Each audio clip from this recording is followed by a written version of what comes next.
নমস্কাৰ, মই নিৰুৎপল আৰু আড্ডালৈ আপোনাক স্বাগতম। আজিৰ এই আড্ডা এক বিশেষ আৰু গুৰুত্বপূৰ্ণ। নিৰ্বাচন আহিলে আমি বহুতো প্ৰতিশ্ৰুতি শুনো, কিন্তু আচলতে গাঁৱৰ ভিতৰৰ বা চাহ বাগিচাৰ ভিতৰুৱা অঞ্চলৰ ছবিবিলাক কেনেকুৱা? আগন্তুক বিধানসভা নিৰ্বাচনৰ মৰিনী সমষ্টিৰ এগৰাকী প্ৰাৰ্থী ডাক্তৰ জ্ঞানশ্ৰী বৰাই এটা ভিডিঅ'ৰ জৰিয়তে মৰিয়নিৰ গোহাঁইবাৰী চাহ বাগিচাৰ খোৱা পানীৰ এক ভয়াৱহ দৃশ্য ছ'চিয়েল মিডিয়াত যোগেদি দেখুৱাইছে। বছৰ বছৰ ধৰি একেজন প্ৰতিনিধি থকাৰ পাছতো কিয় মানুহে এতিয়াও এটোপাল পানীৰ বাবে হাহাকাৰ কৰিবলগীয়া হয়? বলকচোন আমি একেলগে গ্ৰাউণ্ড ৰিয়েলিটিটো চাওঁ। ইয়াৰ ৰাইজে যি পানী খায়, সেই পানী কোনো মানুহৰ বাবে, আনকি জীৱ জন্তুৰ বাবেও সেই পানী সুৰক্ষিত নহয়। ইয়াত কুঁৱাৰ পৰা পানী উঠোৱা হয়,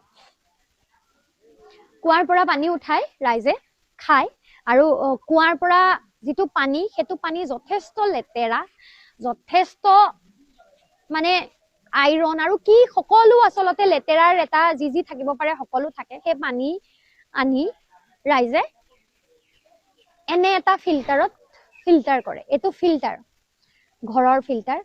এইটো ফিল্টাৰত আপোনালোকে দেখিব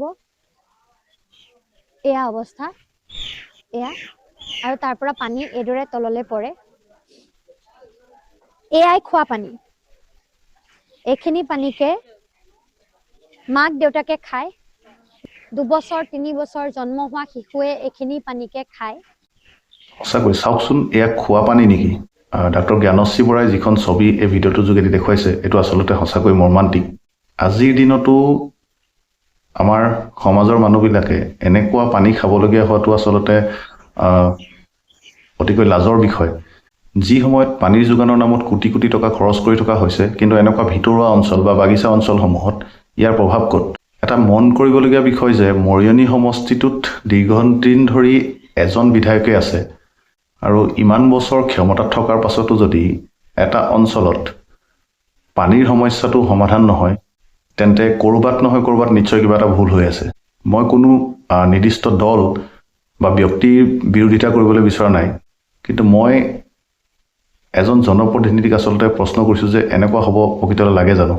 ডাক্তৰ জ্ঞানশ্ৰী বৰাও যিহেতু আগন্তুক বিধানসভা নিৰ্বাচনৰ মৰিয়নি সমষ্টিৰ এগৰাকী প্ৰাৰ্থী, গতিকে এই সমস্যাবিলাক উদঙাই দিয়াটো তেওঁ নিৰ্বাচনী কৌশল হ'ব পাৰে, সেইটো সময়ে ক'ব। কিন্তু তেওঁ যিটো সমস্যা দেখুৱাই দিছে, সেই সমস্যাটোতো মিছা বুলি ক'ব নোৱাৰি। ৰাইজৰ বাবে পানীৰ যোগান ধৰাটো চৰকাৰৰ প্ৰাথমিক কৰ্তব্য। আৰু আচল কথাটো হ'ল কি, আমি কেৱল নিৰ্বাচন আহিলেই এই বিষয়বিলাকৰ ওপৰত কিয় চৰ্চা কৰোঁ? মৰিয়নিৰ গোহাঁইবাৰী চাহ বাগিচাৰ পানীৰ যিটো সমস্যা, এইটোতো আজিৰ সমস্যা নহয়।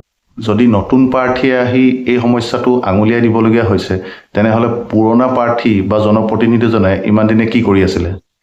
আমি ৰাইজ হিচাপে আচলতে কেতিয়া সচেতন হ'ম? আপোনালোকৰ মতামত কি? মৰিয়নিৰ গোহাঁইবাৰী বাগিচাৰ এই সমস্যাটোৰ কাৰণে আচলতে দায়ী কোন? বৰ্তমানৰ চৰকাৰ, স্থানীয় বিধায়ক, নে আমাৰ নিজৰ নিৰ্লিপ্ততা? কমেণ্ট কৰি জনাব। ডাক্তৰ জ্ঞানশ্ৰী বৰাৰ দৰে নতুন মুখৰ প্ৰাৰ্থীয়ে এই সমস্যাবিলাক সমাধান কৰিব পাৰিব বুলি আপোনালোকে ভাবেনে? আমাৰ আড্ডা আজিৰ বাবে ইমানেই। আৰু ভিডিঅ'টো যদি ভাল পালে লাইক কৰিব, শ্বেয়াৰ কৰি দিব, আৰু আপুনি যদি চেনেলটোত নতুন হয় ছাবস্ক্ৰাইব কৰি দিব। ধন্যবাদ।